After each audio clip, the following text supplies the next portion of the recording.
There it is. All right. Cool. So, let's get chopped, I guess. I don't know. That's a bad thing, right? We're not getting chopped. We cook today. There we go. Okay. Yesterday, we looked at vertex form the last couple days. We've been looking at it. It's a nice form of graphing quadratics. Super convenient, easy to work with, easy to calculate. More often than not, though, we don't really get those quadratics in that vertex form. We have to do some work to get there. So our focus today will be, well, if we don't know how quite to get there yet, because you don't remember exactly how to do that fancy thing called completing the square, which probably sounds familiar, but you might not remember, then we are left dealing with what is known as the standard form of a quadratic. Now, I'm going to go ahead and just define this right here before we have a bullet point. For the record, our pre-calc book is at odds with this. Standard form in here is not the same thing that is referred to as standard form in the pre-calc text. I prefer general form instead, but either one of them is acceptable. Standard or general form of a quadratic.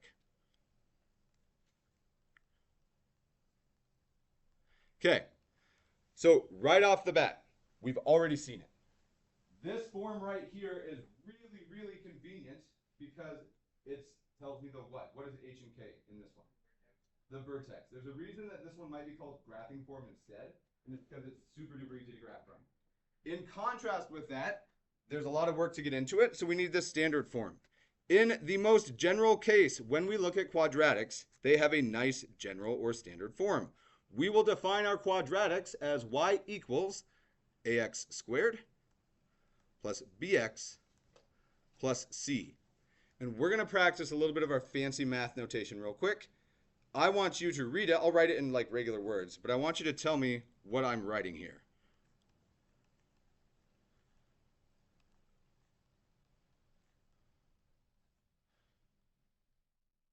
All right, I'm going to give you like 15 seconds. It's okay if you don't have it, but we have y equals ax squared plus bx plus c. Chat with your neighbors and make this language, like real English language. How do we read this? Talk with your neighbor. I'm going to call somebody.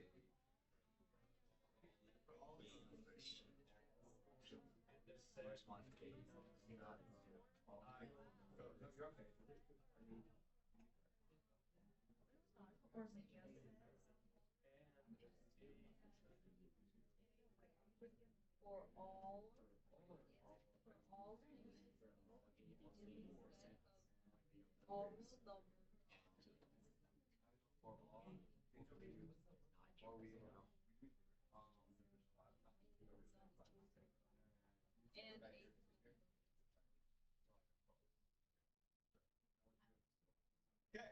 All right. Who wants it? If you're on this side of the room, it's a little bit easier because I have the cheat sheet up on that board. Oh, you didn't even notice. Good. So, just kidding. I don't have a cheat sheet up on the board or nothing. Who wants it? Liam, what you got?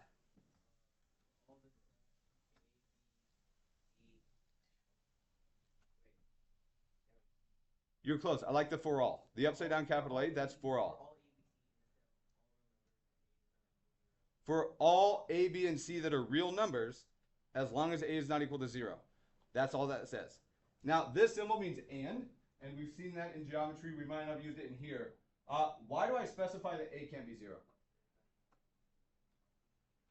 If A is 0, then ax squared is just 0, right? Is this a quadratic anymore? Why not? Because the degree is 1. It's a linear function. Okay, so for this, if you don't like this notation, that's okay. We'll just say for all real A, B, and C. Okay, I strongly encourage, and you will keep seeing me encourage, the use of these shorthands because it saves a bunch of time, but we got to get it down first. Okay, so as we're looking at these, let's just go into how we would actually go about graphing from this standard form. Graphing from standard. Suggested shorthands for standard. Thank you for holding off. I typically use this, STND, but I'll go ahead and write the whole word, standard.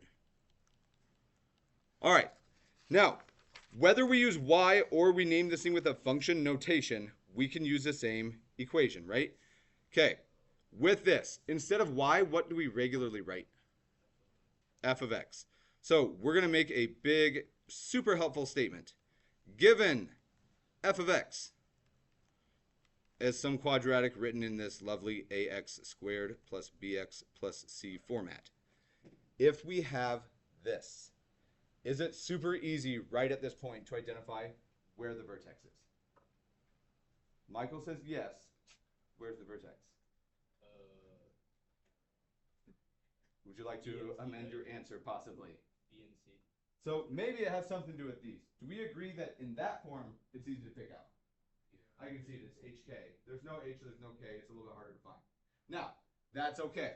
When we're looking through this, we will see this like show up over and over and over again.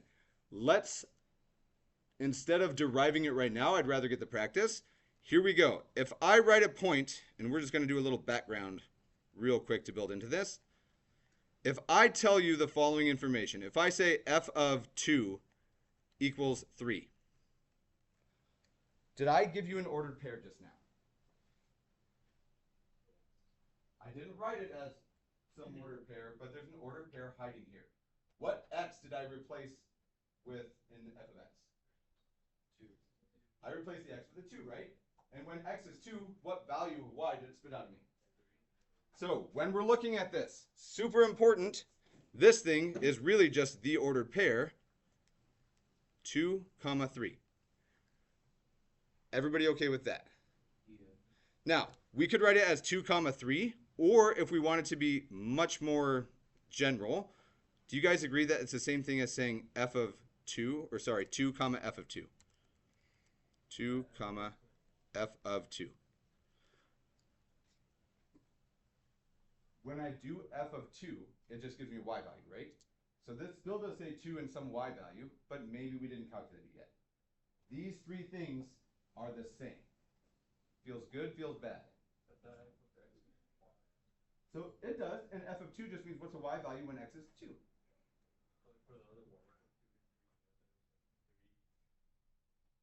You think it's the other way? So do we read f of y or f of x? And what did I replace x with?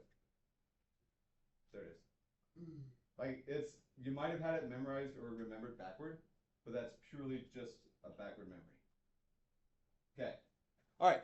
So dealing with this, here we go. If we're good with this idea, then this next part's going to be easy. Given this form, the vertex is found at, and we're going to write an ordered pair in one of these three forms. Okay, the first one, we're going to say it's negative b over 2a, which is ugly right now, but if we know what b and a are, we can get that value pretty easily. Negative b over 2a, and if I want to know what value does my function spit out at me, this is just an x value. It's just like 2 here, right? If I want to know the y value it spits out, can I just call it f of negative b over 2a? If I plug in a 2, I get f of 2. If I plug in a negative b over 2a, I get f of negative b over 2a. It's the exact same idea, but this is ugly. Okay. It's okay that it's ugly. As we go through this, we have time to do one nice example of trying to find this. So for our example, we are going to go ahead and graph via a table, and I'm just going to say graph with table. And we're going to try to at least make our table. Whether or not we get to the graph today, we'll see. So here we go. Let's get one that works out fairly nice. I want us to graph with a table the function f of x that is equal to x squared minus 6x minus 1.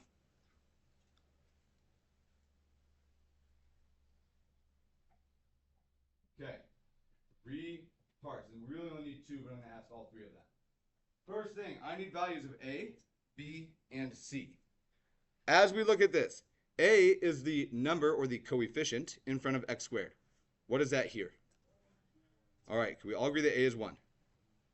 Because there is realistically a 1 written here. We never write it, but it's there. All right, b-dub, we made eye contact. What's b?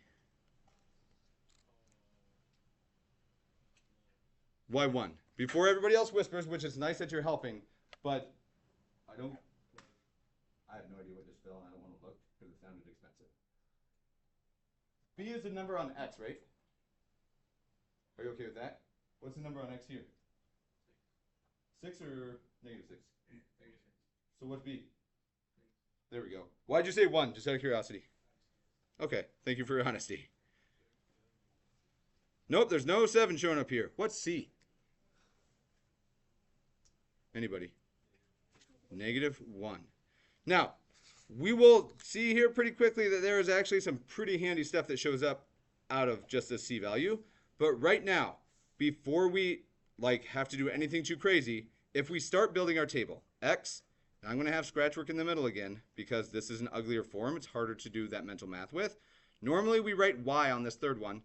If I'm calling my function f of x, we could write y, and that's okay. Or we could write f of x. What would you prefer? Because we need to, just kidding. All right.